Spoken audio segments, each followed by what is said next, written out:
Antes de iniciar a transparência, eu só vou falar rapidamente, não quero esgotar o assunto, que a gente sempre fala a mesma coisa. Vocês já estão exaustos. Eu vou ficar do lado, ali que é melhor. Mas, inicialmente, boa noite a todos. Em nome do presidente aí, Chico Nogueira, eu parabenizo todos, agradeço a todos. Esse trabalho que foi feito não foi um trabalho de uma mão só. Tá? Esse trabalho que foi feito não foi um trabalho de uma única pessoa. Esse trabalho eu tive a ajuda do Miro Machado, tive a ajuda do Chico Nogueira, tive a ajuda principalmente dos colegas de escritório, do Dr. Cristiano Marcos, do Richard, e também dos colegas lá da Unicamp, o doutor Arthur Wiley, ele é antropólogo. Juntamos um antropólogo, economista, um mestre em relações internacionais e um advogado que vai se apresentar logo mais. E aí a gente tem aí o Arthur Wiley, que ele é antropólogo, economista, mestre em relações internacionais, o Thales Alonso, economista formado pela Unicamp, ele fez um estudo de influência do Bolsa Família nas características socioeconômicas brasileiras, das famílias brasileiras. O impacto foi gigantesco. Então, eu queria mostrar para vocês que o Porto de Santos ele é transformador. O Porto de Santos ele transforma pessoas. Eu vi o Miro Machado na parede em 1998 fazendo discurso, falando, e hoje esse mesmo Miro Machado está lá no Congresso, está em Brasília, está debatendo, está defendendo o direito. Vi o Chico do Setaporte falando de uma ideia de criar uma fundação e de repente essa fundação prosperou, trouxe qualidade de vida para as pessoas, capacidade intelecto profissional e conseguiram emprego. Então, essa capacidade transformadora do Porto transforma um trabalhador portuário avulso, né? Um simples trabalhador portuário que sabe o que é lingada, sabe o que é castanha, né? Eu, quando trabalhei como conferente, dava muita força para a estiva para fazer peação, despeação, castanha. Não, Toninho, eu não vou ficar pelado não, fica tranquilo. Fica tranquilo, não dessa vez. Gente, quem me deu tudo isso, quem me deu essa capacidade foi o Porto de Santos. E eu afirmo, sem sombra de dúvidas, que se essa PL passar da maneira como ela quer passar, da maneira como colocaram, você não vai ter oportunidade de dar essa transformação de vida, de dar essa transformação de vida para os seus filhos, para os seus netos, para você, para sua senhora. Então, você vai trabalhar de dia para talvez você ter o teu jantar à noite. E aí, eu deixo claro aqui nesses poucos PowerPoints o que o nosso porto pode se transformar. Então, fiquei até mais bonito agora, hein? Então, vamos lá. Minha mãe não fala o contrário. Nós estamos falando do maior porto do hemisfério sul. Não é só o maior porto da América Latina. Nesse maior porto, ali em vermelho, a gente vê as áreas de influência que o porto ele exerce. Então, essa área de influência são o que a gente chama de área primária. Conforme foi colocado aqui, o Porto corresponde aí a 1/3 da balança comercial. Ele está inserido em São Paulo. Em São Paulo, a gente tem ali, olha só, é quase 1/3 do PIB de 2022, tá? A propósito, todo esse material, ele foi a fonte ao IBGE, tá? Então, os micro... Eu não sei exatamente, né, a minha área é outra, juntei algumas pessoas para a gente chegar nesse ponto, mas os micropontos que geram essas informações ficam disponibilizadas para a veracidade disso. Então, ninguém vai discutir comigo, discute com o IBGE. 3,2 trilhões, 31%, São Paulo gera para o PIB nacional, para o PIB brasileiro. Então, quer dizer, é muito dinheiro. E isso passa pelo Porto de Santos. Isso passa pelo Porto de Santos. Tem uma coisa chamada temperatura e outra coisa chamada sensação térmica. Temperatura é o que você vê ali. Olha só, São Paulo é 31%, né? O Porto de Santos é por onde passa as cargas, aquela coisa toda. Todo ano é recorde em cima de recorde. A questão essa é a temperatura. A sensação térmica, vocês sentem isso no bolso de vocês? A gente sente isso na cidade? A gente está bem longe disso. E como se não bastassem, eles querem agora criar uma PL para tirar esse pouco que o trabalhador portuário avulso, que o trabalhador portuário vinculado, que o trabalhador portuário que está lá no cais público tem. Porque essas pessoas que estão criando esse PL, eles não gastam dinheiro aqui na nossa cidade. Eles não gastam dinheiro nas cidades portuárias. E a gente coloca uma diferença entre cidade portuária e uma cidade que tem um porto. São diferentes. Então essas pessoas precisam entender a força que o trabalhador avulso tem, a força que o trabalhador vinculado tem. Porque se vocês pararem, se nós pararmos, o porto para. Eu não estou falando que o empresário é ruim, não, o empresário é bom. Ele traz emprego, traz desenvolvimento, mas a área sindical, como o Miro falou, tem que fazer a sua parte, nós temos que fazer a nossa parte. E está na hora da gente começar a pensar numa bancada portuária. Você tem bancada da bala, bancada do agro, bancada evangélica, mas não tem uma bancada portuária. A gente precisa disso daí. Nós temos políticos que estão se lançando, que estão na proeminência. Miro Machado, Chico, Fábio. A gente tem que dar voto para essas pessoas. A gente coloca lá o cara que canta forró, o cara que aparece, sei lá, fazendo qualquer coisa. Mas a gente não coloca pessoas que estão debaixo do mesmo propósito que o nosso. E a pergunta é, qual é o propósito de vocês? Qual é o propósito? Só? Entende? Esse é o problema. A gente precisa pensar um pouco mais. É que a nossa necessidade ela é imediatista. A gente precisa trabalhar para ganhar o salário. Essas pessoas não, eles pensam a longo prazo. Então, olha só, essa PL 733, ela propõe uma reformulação contratual portuária, precarização dos órgãos com a criação das EPTPs, quer dizer, as famosas gatas dentro da área portuária. Risco de precarização do trabalho, impactos econômicos severos, o Porto de Santos é o maior da América Latina, o impacto local vai ser direto.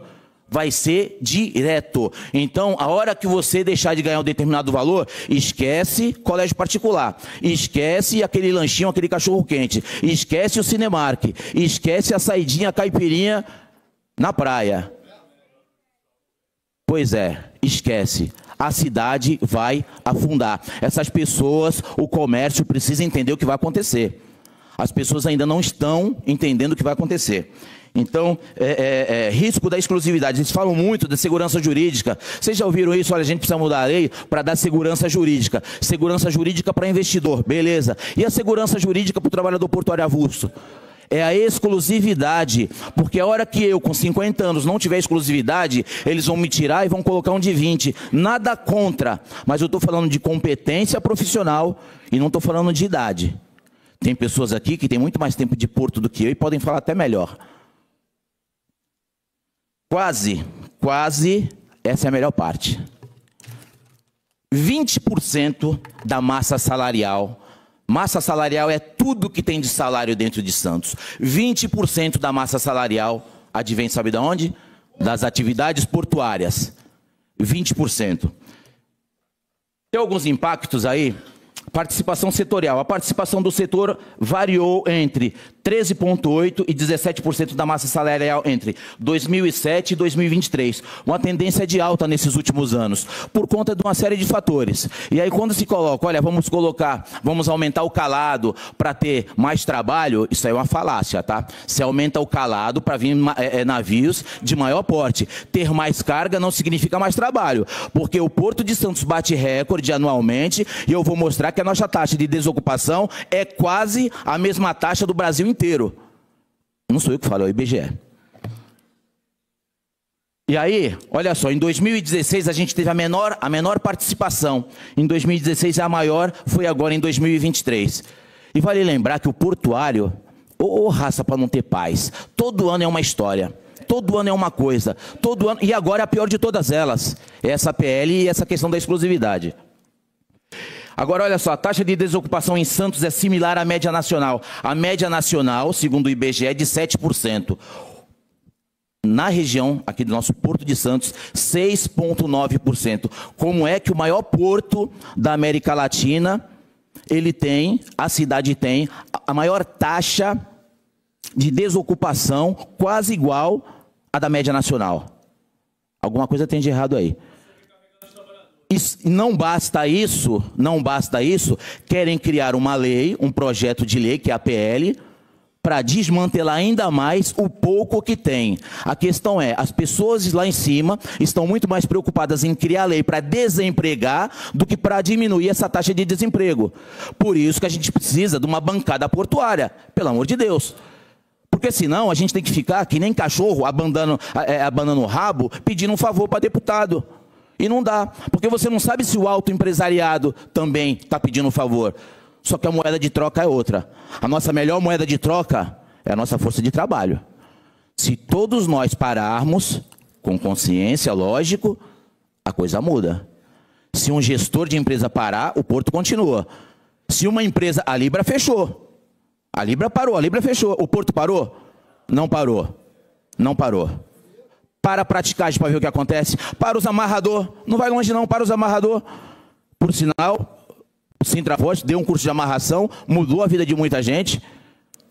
Quer dizer, a gente precisa de gente com ideia para fazer a coisa fluir. Não é gente para criar um APL que vai acabar de desmantelar o sistema. Bom, essa base de dados foi feita de acordo com o RAIS, Relação Anual de Informações Sociais, fornecida pelo Ministério do Trabalho e Emprego. Então, assim, esses recortes foi feito em cima dos quinais, e a partir desses recortes, dessas pessoas que trabalham no porto, que as empresas são obrigadas a fornecer isso, foi possível tirar essa radiografia. E aí a gente vê o risco que nós estamos correndo. E aí aplicou-se... Cara, eu estou replicando o que me falaram e o que está escrito. Eu não sei o que é um multiplicador keynesiano. Eu só sei que isso aí é me pergunta a palavra, é uma verdadeira merda para quem trabalha, para quem precisa trabalhar no porto. Então, no melhor cenário, a gente tem 20%. No pior cenário, a gente tem 50%. E aí, simulação de quedas de 20%, 30% e 50% da massa salarial. Quer dizer, a quantidade diminui, você tem uma retração, e aí... No menor cenário, salvo engano, são 859 milhões que todo mês, senhores vereadores aí de plantão, por favor, todo mês a cidade, o comércio, vai deixar de faturar 859 milhões de reais, todos os meses. No pior cenário, 4 bilhões de reais todos os meses. A questão é, isso interessa? Isso não interessa? Isso interessa muito. Para quem não lembra como era a cidade, o Porto de Santos, na década de 80, na década de 90. O comércio. O cara falava que era estivador, chegava lá, opa, porta aberta. Falava que era da Cosipa, porta aberta. Era doqueiro, porta aberta. Né, Toninho? Hoje, sem assinar nada. A carteirinha estava lá, né, o carnezinho, acabou. Hoje, mal o comércio está funcionando. A questão é, o que... Exatamente, e a tendência é piorar. Se passar da maneira como está, vai piorar. A minha ideia não era aumentar tanto aí, mas quando a gente fala dessa questão, dessas perdas salariais e desses impactos direto e indireto. Os impactos diretos, o trabalhador portuário, pum, está fora do cenário. O impacto indireto vai deixar de pagar colégio para o filho, vai deixar do cineminha, vai deixar o churrasco, vai deixar... E aí a coisa vai afundando. E aí, mais uma vez, o comércio vai para baixo. Então, esses são os indicadores que foi utilizado, 20%, 30% e 50%. Como foram dois tipos de multiplicadores, você vê aí, dobrado 20, 20, 30, 30, 50, 50. E aí a gente tem aí, né, os indicadores de queda salarial. Esse aí é o cenário menos traumático. E aí... No cenário pior, 4 ali em cima, né, o último ali, olha, 4 e alguma coisa, 4 em bilhões de reais na cidade de Santos. Quer dizer, é muito dinheiro que deixa-se numa simples canetada, de pessoas que nem aqui estão. Não gastam aqui, não estão aqui, e vão passar aqui quando for para pedir voto, para comer pastelzinho lá no Carioca, para apertar a mão do pessoal na feira. Então... com todo respeito aos colegas que estão aqui, eu conheço muitos, eu conheço a procedência de cada um deles, mas a questão não é quem está aqui, a questão é quem não está. Então lembrem bem em quem vocês vão votar. Porque o problema não é você votar no A, no B ou no C. O problema é o que ele vai fazer com o seu voto. E a hora que você vende o seu voto por R$100, 50, ou seja lá o que for, a sua dívida está paga, você não vai poder reclamar de nada. Então, necessidade de debates públicos e políticas públicas voltadas justamente para isso. Tem que discutir com quem vai ser afetado. Não é só discutir na Câmara de uma maneira onde ninguém está vendo, ninguém vê o que acontece. E aí precisa ficar indo para Brasília, precisa ficar correndo atrás de deputado para poder resolver as coisas. E criar uma expectativa de que vai resolver. Bom, esse aí é o currículo do Arthur Wiley, um cara também sensacional. Ele, como eu disse, eu dei a graduação dele, né? Todas essas fontes vão ficar disponíveis. Quem precisar, evidente aí, tem meu contato depois, a gente conversa. Mas a finalidade disso, esse aí é o Thales também, um cara super gente boa, cara novo, antenado com as questões sindicais e as questões do Porto de Santos, e é o que a gente precisa disso. A gente precisa de gente cuidando de gente. A gente precisa de sindicalistas, de pessoas voltadas para a política, que querem realmente fazer alguma coisa, tá? E eu acho que esse é o primeiro passo de vários. Muito obrigado a todos, e eu espero poder ter colaborado aí de alguma forma com esse material.